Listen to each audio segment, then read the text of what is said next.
গত কদিনের প্রবল দাবদাহকে নিঃশেষিত করে অবশেষে এলো স্বস্তির বৃষ্টি। সারা রাত টাপুর টুপুর বৃষ্টি, সকাল থেকেও একটানা বৃষ্টি চলছে।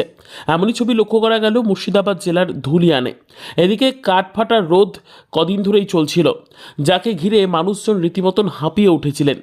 এবারে সেই আবহাওয়ার পরিবর্তন হলো। ঠান্ডা বাতাস এবং টাপুর টুপুর বৃষ্টিতে সাধারণ মানুষ যেন রেহাই পেয়েছে। আকাশ মেঘলা সকাল থেকেই, সকালে বৃষ্টির সঙ্গে হালকা মিষ্টি বাতাস বয়েছে, এমনটাই ছবি লক্ষ্য করা গেল শামশেরগঞ্জ থানার ধুলিয়ানে। আর প্রাকৃতিক এই পরিবেশের রীতিমতো সাধারণ মানুষজন স্বস্তিতে ও আরামদায়ক বোধ করছেন সকলেই।